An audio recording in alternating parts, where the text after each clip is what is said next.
साली कभी कभी ज़िंदगी में कुछ भी खास नहीं होता। वही रास्ते, वही भीड़, वही मोबाइल और वही थकी हुई सांसें। लेकिन कभी कभी एक अनजान सा मैसेज, एक फ्रेंड रिक्वेस्ट आपकी पूरी ज़िंदगी बदल देती है। ये कहानी प्यार की है, लेकिन इससे ज़्यादा भरोसे, मजबूरी, टूटने और फिर खुद को दोबारा खड़ा करने की है। मैं हूँ राजीव, एक गरीब परिवार का 22 साल का जवान लड़का जो अपनी पढ़ाई का खर्च चलाने के लिए और परिवार की आर्थिक मदद करने के लिए स्वामी चाट भंडार में काम करता था। और मैं काम करने के बाद मेट्रो ट्रेन पकड़कर अपने घर जा रहा था। जैसे ही मैंने मेट्रो ट्रेन पकड़ी और बैठने के लिए सीट मिली, मैं आराम से बैठ गया और वहीं पर अपना मैं मोबाइल निकाल लेता हूँ और मोबाइल निकाल कर फेसबुक चलाना शुरू कर देता हूँ। सोचा कि टाइम पास करके फेसबुक चलाते हैं। आदत ही कुछ ऐसी बन गई थी कि किसी भी लड़की को फ्रेंड रिक्वेस्ट भेज दिया करता था, सिर्फ उसकी ब्यूटीफुल डीपी देखकर। अब करता भी क्या दोस्तों, सिंगल था और स्वभाव से शर्मीला और बहुत ही सीधा था। कुछ दिन यूं ही बीत गए, लाइफ अपनी फुल स्पीड में दौड़ रही थी। एक दिन मैंने देखा कि फेसबुक इनबॉक्स में एक मैसेज आया था और मैसेज भेजने वाले का नाम था मानसी तोमर। फिर कई घंटों के गैप से हुए बातचीत कुछ इस तरीके से थे। मानसी का मैसेज आता है और बोलती है हु आर यू। तो भैया हम भी लिख के भेज देते हैं मी राजीव। फिर मानसी तोमर का मैसेज आता है don't you have sense sending request to unknown person. तो भैया हम भी लिख देते हैं सॉरी। फिर मानसी तोमर का मैसेज आया व्हाट सॉरी। तो भैया हमने कहा एक बात बताओ, क्या सच में जाटों का दिमाग घुटनों में होता है? तब भैया मानसी तोमर भड़क गई और मैसेज लिख के भेज दिए व्हाट नॉनसेंस। तो भैया हम भी लिख के भेज दिए कि ऐसा मैंने कहीं सुना था। फिर मानसी तोमर एक और मैसेज भेजती अभी बताती हूँ रुको। और इस प्रकार हमें ब्लॉक कर दिया गया। वैसे ये कोई नई बात नहीं थी, मेरे साथ तो ऐसा होता ही रहता था। अगले दिन फिर उसी आईडी से मुझे मैसेज आया और हमें अनब्लॉक कर दिया गया था। बात शुरू हुई। फिर मानसी तोमर का मैसेज आता है कल तुमने ऐसे क्यों बोला कि जाटों का दिमाग घुटनों में होता है? तो भैया हमने भी लिख के भेज दिया कि कहीं सुने थे। फिर मानसी तोमर का मैसेज आता है तुम करते क्या हो? तो हम फिर लिख के भेज देते हैं मैं बीए थर्ड ईयर का स्टूडेंट हूँ। और तुम क्या कर रही हो? फिर मानसी तोमर का मैसेज आता है बीसीए फर्स्ट ईयर। इस तरह हमारी बातों का सिलसिला आगे बढ़ने लगा और हम कुछ ही दिनों में एक अच्छे दोस्त बन गए। लेकिन मुझे ये नहीं पता था कि वो कौन है। कहीं ऐसा तो नहीं है फेक आईडी बनाकर हमारे दोस्त ही हमारा मज़ा ले रहे हैं। इस तरह के सवाल मुझे हमेशा घेरे रहते थे। मैं उसकी बातों में मोह माया में फंसता चला गया। धीरे धीरे हम लोग एक दूसरे के अच्छे दोस्त बन गए। अपने दिन भर के काम और बातें एक दूसरे को बताने लगे। उससे देर रात तक बात करने का, उसके ऑनलाइन आने का इंतज़ार, उसके लिए बार बार एफबी खोलना और फिर बंद कर देना जैसे मेरी आदत बनती जा रही थी। या यूँ कहें मुझे उसकी उस लड़की मानसी की आदत होती जा रही थी।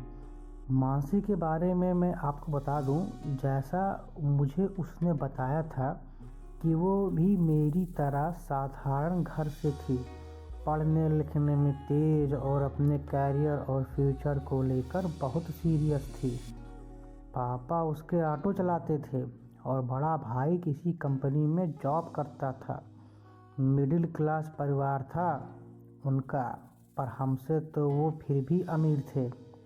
एक तरफ वो थी और दूसरी तरफ था मैं, जिसके आज और कल का कोई अता पता नहीं था। घर में मैं, मेरी माँ और 2 छोटी बहनें थीं। परिवार का गुजारा पापा के पेंशन और मेरे पार्ट टाइम जॉब से जैसे तैसे मस्त चल रहा था। देखने में मैं एक दुबला पतला काला शर्मीला साधारण लड़का था। बचपन में पिताजी के गुजर जाने के बाद स्ट्रगल तो बचपन से ही चल रहा था। पढ़ने में अच्छा था तो किसी तरह सरकारी स्कूल से 12वीं पास करके मैंने बीए ओपन कॉलेज में एडमिशन ले लिया था और उसके साथ साथ मैं एक चाट की दुकान पर काम भी करता था। साहित्य प्रेमी में बचपन से था और टाइम मिलने पर डायरी और किस्से लिखा करता था। जीवन में संघर्ष क्या होता है मैंने करीब से जान लिया था, लेकिन गरीबी, रोटी की भाग दौड़ और ऊपर से किसी पद प्रदर्शक, अरे भाई कोई समझाने वाला था ही नहीं मुझे। ये सब सोचकर मुझे बड़ी चिंता होती थी कि मैं करूँगा क्या आगे। यूँ तो जीवन संघर्ष ही बना हुआ था, पर मानसी के मेरे लाइफ में आने से मुझे एक नया उत्साह महसूस होने लगा था। जीवन में मेरी कोई महिला मित्र नहीं थी। लड़कों की कंपनी में पला बड़ा था। शायद मुझे इसीलिए एक अजीब सा आनंद आ रहा था, जैसे एक ठंडे पानी का झरना, और मैं थका हुआ मुसाफिर जो चंद घूंट पानी पीकर राहत महसूस कर रहा था। तो कहानी आगे बढ़ी। हम एक दूसरे के करीब हुए और एक अरसे के बाद नंबर एक्सचेंज हुए। चैट के सिलसिले कॉल में बदलने लगे। मुझे याद है पहली बार जब उसकी आवाज़ सुनी थी, मैं तो भैया सुन रह गया। फ़ोन वहाँ से आया, hello can I talk to mister Raju Saxena. मुझे उसके कॉल की कोई उम्मीद नहीं थी क्योंकि उसने अपना नंबर दिया ही नहीं था, लेकिन मेरा नंबर ले लिया था। बोला था कि ठीक समय देखकर एक दिन कॉल करूँगी, और फिर कॉल करती और बोलती है, सर आपने एक लड़की की दुनिया बदल दी है। क्या आपको इस बात का अंदाज़ा है?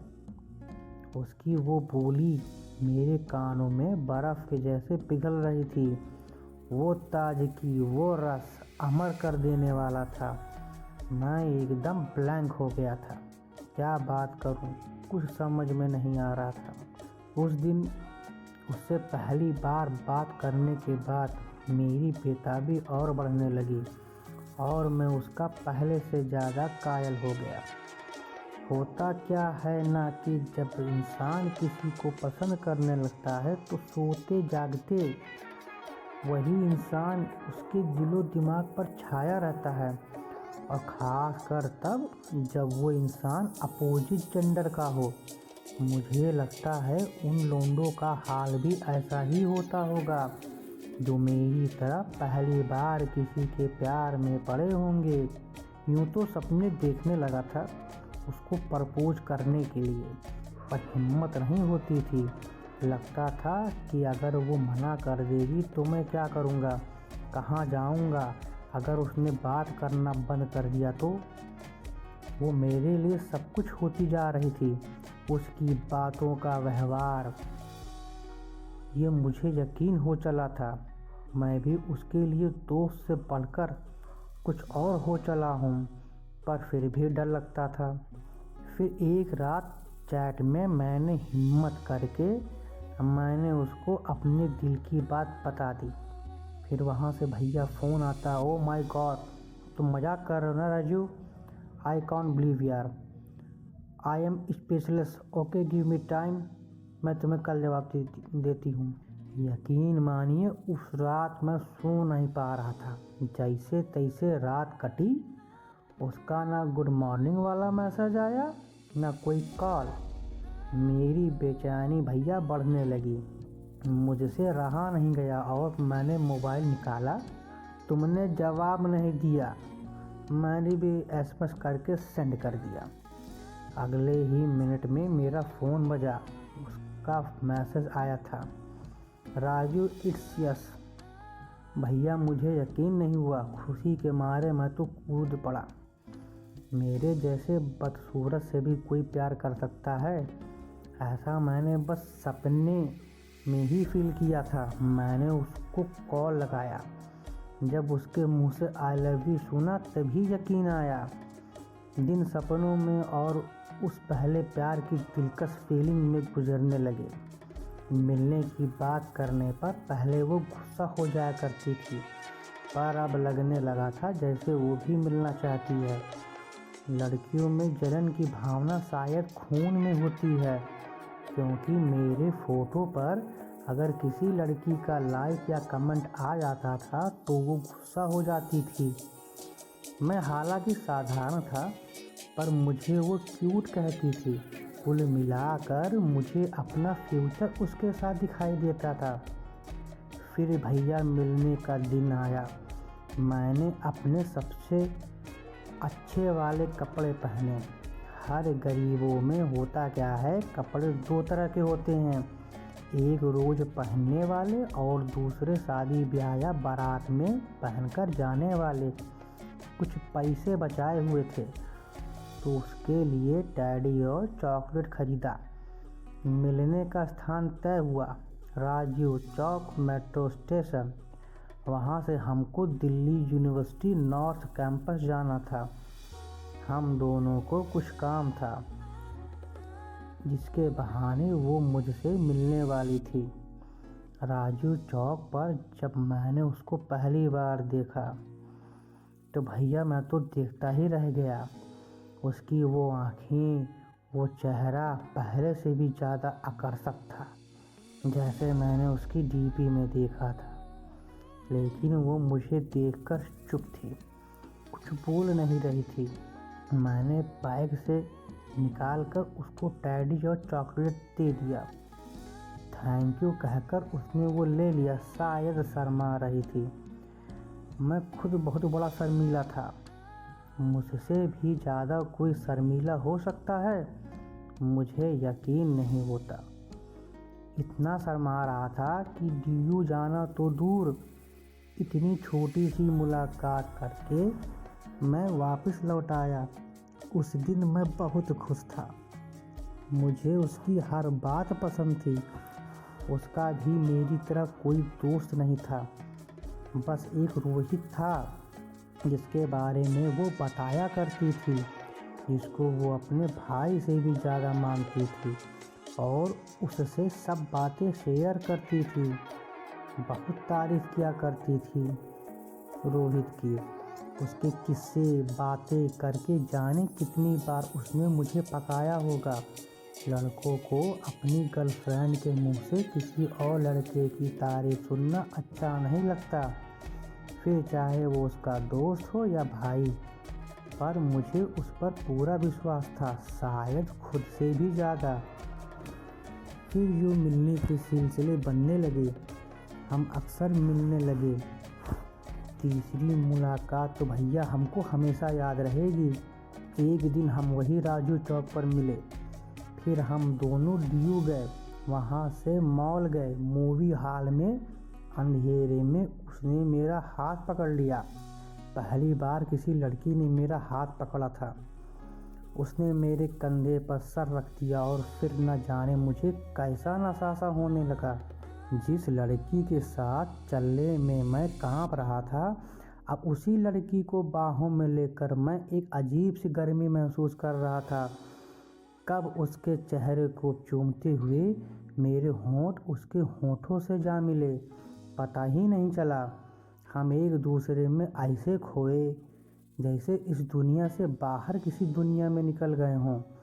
उस दिन मुझे पता चला किस करना इतना आनंद देने वाली क्रिया होती है। उसके दिए हुए लव बाइट ये प्रमाणित करते हैं कि उसको भी वैसा ही महसूस हुआ जैसे मुझे हुआ था। कसमों वादों की दौड़ से गुजरते हुए ज़िंदगी और 8 महीने आगे बढ़ गई। लेकिन एक बात जो थी, पिछले लगभग 1 महीने में हम मिल ही नहीं पाए थे। उसने बताया था कि उसके एग्ज़ाम चल रहे हैं। कुछ दिन से तो गुड मॉर्निंग के मैसेज भी लेट आने लगे थे। मुझे पता नहीं चला ऐसा क्यों हो रहा था। काफ़ी मशक्क़त के बाद मिलने का प्लान बना। हम वही ड्यू वाले पार्क में मिले, पर वो शायद उतनी खुश नहीं थी जितना हुआ करती थी। मुझे देखते ही उसने ये कहा, तुम और काले होते जा रहे हो राजीव। मुझे सुनकर अजीब लगा कि कुछ और भी बोल सकती थी, तो डायरेक्टली बोल दी कि तुम इतने काले होते जा रहे हो। मैं उससे कुछ और सुनने की उम्मीद कर रहा था, और वो भी अनमने मन से मिली थी, पर उसका ये बदलाव मुझे समझ नहीं आ रहा था। फिर उसको कॉलेज में कुछ काम था। मुझे वेट करने के लिए कहकर वो वहाँ से चली गई। मैं काफ़ी देर बैठा रहा, पर वो नहीं आई।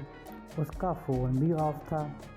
मैं वही जड़ बन कर बैठ गया और शाम होने पर वापस आने के लिए उठा। मन में एक अजीब सी उदासी छाई हुई थी, जैसे कुछ अधूरा सा लग रहा था, कुछ पीछे छूटता सा जा रहा था। मैं घर पहुंचा पर मन उदास था। रात को उसका मैसेज मिला, सॉरी राजीव, एक फ्रेंड मिल गई थी, इसलिए उसके ही साथ वापस आना पड़ा और मोबाइल की बैटरी ख़त्म हो गई थी। I am really very sorry. मुझे उसका मैसेज आने से जितनी खुशी हुई, उतना दुख उसके ऐसे चले जाने से नहीं हुआ था। लेकिन उस दिन से उसके बातों के सिलसिले कम होने लगे। विश्वास और भरोसे के रंगों से जो तस्वीर मैंने बनाई थी, वो मुझे धुंधली नज़र आने लगी थी। अब वो बहाना बनाने लगी थी, मुझसे कटने लगी थी। इसी वजह से हमारे बीच झगड़े भी होने लगे थे। मैं अंदर ही अंदर टूट रहा था। मुझे समझ आने लगा था कि मुझसे मिलने के बाद उसको एहसास हो गया है कि मैं उसके लेवल का नहीं हूँ शायद, इसलिए वो ऐसे व्यवहार कर रही है। लेकिन मैं करता भी क्या, मैं उसको बेपनाह प्यार करता था। लेकिन अचानक ऐसा क्या हुआ जो वो मुझे ऐसे इग्नोर करने लगी थी। फिर एक दिन ऐसा हुआ जिसकी मुझे भनक लगने लगी थी। उसने फ़ोन पर बताया कि उसके पापा ने उसका रिश्ता तय कर दिया और अब वो इस रिलेशनशिप को और नहीं चला पाएगी। मैंने उसको बहुत समझाया, मैं तुम्हारे पापा से बात कर लूँगा, उनको मना लूँगा, मैं बहुत मेहनत करूँगा और कुछ बनकर दिखाऊँगा। पर उसने मेरी किसी बात का समर्थन नहीं किया और एक ही रट लगाई थी कि वो अपने पापा मम्मी के खिलाफ नहीं जाएगी। गुड बाय राजू, मुझे भूल जाना, अपना ख्याल रखना। अब उस दिन साला शायद पहली बार मैं किसी लड़की के लिए रोए या गिड़गिड़ाया था। वो जा चुकी थी, मुझे उस समंदर के बीच में छोड़कर। इसका कोई किनारा मुझे नज़र ही नहीं आ रहा था। मैं कमरे में पड़ा रोता रहता था। मैं बीमार और कमज़ोर होता जा रहा था। मुझे ये दुनिया फीकी लगने लगी थी। ऐसा लगता था कि मेरे पैरों में जान ही नहीं है। सैड सॉन्ग सुनना और पड़े रहना, ये 2 काम थे जो मैं कर रहा था। मैं चाहता था कोई मुझे सुने, मुझसे बात करे, पर मेरे आसपास कोई नहीं था। सिर्फ मैं था, जो ऐसे मकान में कैद हो गया था जिसमें रोशनी नहीं थी, सिर्फ और सिर्फ अंधेरा था। कई बार मन किया कि सुसाइड कर लूं, पर चाह कर भी ऐसा ना कर सका, क्योंकि मुझ पर जिम्मेदारियों का एक पहाड़ था। मुझे समझ नहीं आ रहा था कि अब मेरा क्या होगा, मैं कहाँ जाऊंगा और क्या करूंगा। हालांकि मैं टूट चुका था अंदर से, पर मुझे कहीं ऐसा विश्वास था कि ऐसा उसने अपने माँ पापा के लिए ही किया है। हो सकता हो वो मजबूर हो। मैंने उसको कभी दोष नहीं दिया। ना उसको कभी कसूरवार ठहराया। किस्मत तो शुरू से ही साली खराब थी। इसको भी मैंने खराब किस्मत की अगली किस्त मान लिया था। दिन गुजरने लगे। कहते हैं वक्त हर मर्ज की दवा होता है। मैंने भी अपने प्यार के टूटे शीशों को कुछ समेटना शुरू कर दिया था। देवदास बनकर कब तक रहता? खाने को तो रोटी चाहिए। देवदास वाली बातें बस फिल्मों में ही अच्छी लगती हैं। मुझे तो लगता है गरीबों को प्यार करना ही नहीं चाहिए। करीब 6 महीने बाद किसी काम से डीयू गया। वहाँ से मैं उसी पार्क में जा बैठा जहाँ मैं मानसी से आखिरी बार मिला था। वहाँ मैंने मानसी को एक लड़के के साथ आपत्तिजनक हालत में बाहों में बाहें डालकर गार्डन के एक बेंच पर बैठे देखा। ये तो भैया रोहित था। वही रोहित जिसकी पिक्स उसने मुझे एक बार सेंड की थी। वही रोहित जो उसके साथ पढ़ता था और जिसको वो अपना भाई बताती थी। दोनों एक दूसरे में खोए किस कर रहे थे। मेरा दिमाग भैया घूमने लगा। आखिर ये हो क्या रहा है मेरे साथ? क्या उसकी शादी वाली बात झूठी थी? उसका रोना वो मजबूरी सब फरेब था। मेरा मन किया उससे जाकर ये सारे सवालों के जवाब मांगूं।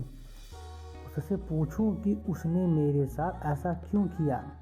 जिंदगी मुझे ऐसा भी दिन दिखलाएगी, ऐसा हम कभी नहीं सोचे थे। मैं उससे बचता हुआ वापस घर गया। प्यार की जो आग बुझ चुकी थी, शायद उसमें कुछ चिंगारी बाकी थी। पर उस रात ऐसा लग रहा था जैसे किसी ने उस चिंगारी पर पानी डाल दिया हो। मैं रोना चाह रहा था पर मेरे आंखों से आंसू नहीं निकल रहे थे। मेरा मन पत्थर हो रहा था। जिसकी मैं इतनी इज्जत करता था, उसके साथ मैंने ज़िंदगी के इतने सपने देखे थे। जिसे मैंने खुद से ज़्यादा चाहा था, उसने मेरा साथ वो किया था जिसने मैंने कभी भी कल्पना ही नहीं की थी। उस दिन मेरी ज़िंदगी में अलग सी मैच्योरिटी आने लगी। इंसान जब हकीकत से रूबरू हो जाता है तो आगे का रास्ता उसको साफ दिखाई देने लगता है। मैंने भी अब ठान लिया था, मुझे पिछली बातों को भूलकर अपनी माँ और परिवार के लिए कुछ करना है। मैंने खुद को पढ़ाई में झोंक दिया। दिन रात अब मैं पढ़ाई में लगा रहता। शॉप में दुकान में भी मैं सीरियस रहने लगा था। एक अलग सा बदलाव आ रहा था मेरे जीवन में। अब तूफान थम चुका था और लाइफ को लेकर मैं बहुत गंभीर हो चुका था। समय बीता, मेरी जी-तोड़ मेहनत रंग लाई। मैंने एसएससी का एग्ज़ाम अच्छी रैंक के साथ क्लियर किया था। मैं बहुत खुश था क्योंकि अब मैं अपनी माँ और परिवार को वो सब कुछ देने वाला था जिसके सपने मैंने बचपन से देखे थे। अब मेरे पास सब कुछ था, नाम, रुतबा, अच्छी नौकरी, पैसा और बाकी सब कुछ। सबसे बड़ी बात ये थी, एक अरसे के बाद मैंने अपनी माँ को खुश देखा था। वो माँ जिसने पिताजी के जाने के बाद कितनी मुसीबतों से घर को संभाला था। कभी कभी सोचता था कि अगर उस वक्त मैं सुसाइड कर बैठता तो किसी का क्या जाता, मेरी माँ और परिवार के सिवा। मेरी माँ का क्या होता, ऐसे सवाल सोचकर मेरा दिल दहल जाता था। अब ज़िंदगी अपनी रफ्तार से दौड़ रही थी। मैं काफ़ी व्यस्त रहता था। फेसबुक जो पहले मेरे लिए बहुत ज़रूरी बन गई थी, अब वो बस एक अकाउंट मात्र रह गया था क्योंकि मेरे पास अब उतना वक्त ही नहीं था और ना कोई वजह जिसके लिए मैं ऑनलाइन जाऊं। हालांकि मेरे प्रोफाइल में कुछ बदलाव आ गया था। Raju Saxena works at Swami chart से आया था Raju Saxena ex at income tax department. दिन काफ़ी थकाने वाले होने लगे। मीटिंग्स और सर्वे और अन्य कार्यक्रम में इतना व्यस्त रहने लगा और ये व्यस्तता मुझे इतना सुकून देती थी कि देर रात तक बैठा कुछ न कुछ ऑफिस का काम करता रहता था। नींद आसानी से आती नहीं थी और कई बार अचानक देर रात में खुल भी जाती थी। यूं ही एक रात 2 बजे आँख खुल गई। टेबल पर रखा पानी गिलास में एक सांस में गटक गया, लेकिन फिर नींद नहीं आई। जाने क्या मन में आया, मैंने अपना मोबाइल फ़ोन निकाला और अपना फेसबुक अकाउंट ओपन किया। कुछ लोगों के फ्रेंड रिक्वेस्ट पेंडिंग पड़ी थी। एक ऐसी ही फ्रेंड रिक्वेस्ट पर मेरी नज़र पड़ी जिसमें लिखा था, Mansi to be your friend. मैं काफ़ी देर तक उस नाम को देखता रहा, प्रोफाइल चेक किया जो उसी का था। कमरे के बाहर बालकनी में आया, मैं अनायास ही हंसने लगा। फिर बस आंखों से आंसू निकलने लगे जो एक अरसे बाद निकले थे। रात गहरी हो चली थी। यूँ तो कई बार रातों में मैं बालकनी में आकर गलियों को निहारा करता था, पर आज गलियों में एक अजीब सा सुकून था।